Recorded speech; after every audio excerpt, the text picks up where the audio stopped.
Good evening, everyone. Isn't it amazing to look good? I mean, those waves of happiness that pulses around the lips when you feel confident, when you feel enough, when you feel pretty. Indeed, it is. The feeling of satisfaction of being pretty. Beauty is diverse, it has no clone. You, me, each one of us are different. And so is the notion of our beauty. I have a very vivid memory. While I was a kid and we used to travel abroad, especially States, I used to see all those foreigners lying down on the beach bed and getting tanned. They loved that tan skin. In spite of us. On the contrary, when I was a kid, that confused kid used to wonder why they love being tanned. As here, being fair was an added bonus on a matrimonial resume. It is, indeed. This much vast difference the beauty concept holds. But who on earth are perpetuating them? Who? Who are the ones that dictate this is pretty, this is unattractive, that's okay? The society. The same society we want to be accepted in. We all want to look beautiful, naturally, right? But there are few people who like to enhance their features. And there is when medical field come into action. It has innumerable resorts. We've heard of plastic surgeries. There are also something called cosmetics, aesthetics, that is non-surgical, easy, quick, no downtime procedures that help you enhance and modify your features. For example, the smile. You all long for that pretty smile. We have veneers, lumineers. For those lips, nose, those facial features, we have Botox, we have fillers, and much more. Though we are breathing in an AI era, we still look down upon the people who adopt such methods in order to look pretty. Why? Because as we grew in India, we were taught to prioritize others against ourselves. So the whole picture of self-love seems a little selfish, but it isn't selfish at all. Makeup, fashion, fitness, or aesthetics, any of those methods to enhance and nourish the feeling of self-love is absolutely non-judgmental. But, there's always a but. You try to match those standards of beauty, you're judged. You do not match the standards of beauty, you're again judged. Why, if anybody wants to improvise oneself, we call them fake, we call them plastic. Mental health, mental peace, you open Instagram, there's webinars, seminars about mental health. How do we forget self-love is a major component of it? Looking in the mirror, appreciating yourself, not via a thought, that baby thought that I won't be judged, I won't be mocked, not by others, but by oneself is such an inner peace and psychological confidence. So what is aesthetics? Is it that horrifying tales you guys hear of the celebrity surgeries gone wrong? Or those overdone people that make you frown? The real picture of aesthetics is way beyond that. Cosmetics help you accept your natural beauty. Cosmetics help you enhance the desired uniqueness in you. Yet it is considered a taboo. Why? Why doing or pampering yourself, still keeping it a big secret from the rest of the world? Because we have fear.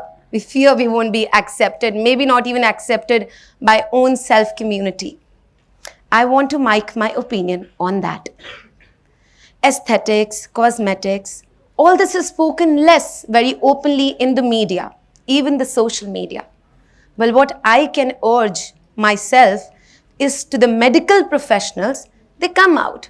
They speak the rights, the wrongs, the darks, the brights, basically speak about it. You should create a nice pathway for your patient for the access of right information. So, there is a chunk of population who goes for fillers, Botox, smile designing. But for some reason, they are cloning themselves into someone else. Same lips, same nose. And I'm sure it terribly terrifies the other population who might want to try that. Now, I, being a dentist and a facial injector myself, believe that aesthetics must not be used as a tool to be someone else. Rather, this beautiful therapy should be used in order to modify and enhance your own beauty. I'll quote an example. I had a patient in her mid-30s. She was in a hurry. She wanted to correct her gummy smile. When she used to smile, a lot of gum part was visible. She never liked it. She never liked the shape of her lips. They were thin.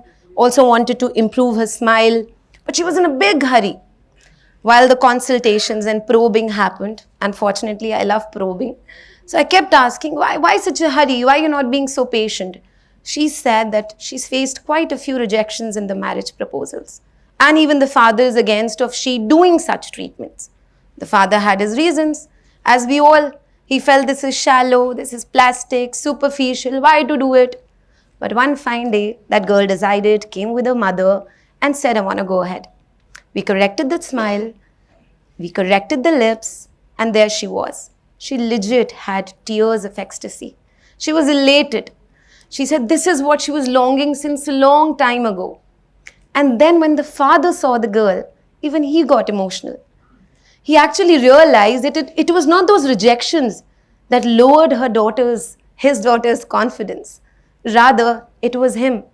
His lack of confidence, his lack of awareness, and that support he need to lend to his own daughter. But now, the morale was, this is real aesthetics, balanced aesthetics. Rejection, no rejection. A little cosmetic change brought a huge impact on that girl's inner personality and confidence. So when I say looks do not matter completely, I agree to it 100%. It does not. But in certain situations, we cannot overlook looks. Be authentic, be you, and I believe that. So authenticity and positivity should not just be mere topics of discussion in society, but in medical profession as well. I urge the nurses, the doctors, the dentists, basically the medical community that serves aesthetic must consider real over relatable and then compare it to pretty and perfect. They should tell their staff, their patients, the consumers coming in that you have to enhance your beauty. You do not have to be carried away, be lost, clone your own identity to some random social media figure. Let's not commercialize self-love. We are here to provide ethical guidance. Of course, in the end, it's the patient's decision. They want to do what they want to do, but putting out a clear, safe, diverse, detailed perspective are both ethically and morally mandatory. That's aesthetics for me. So I aspire to live in a world where there's no rat race to be like someone else, where there is no monopoly of one beauty trend over others. You know what? Where looking like natural is always a trend and that's not going out. I so aspire to live in a world where we need no permissions, no judgments to nourish a feeling of self-love.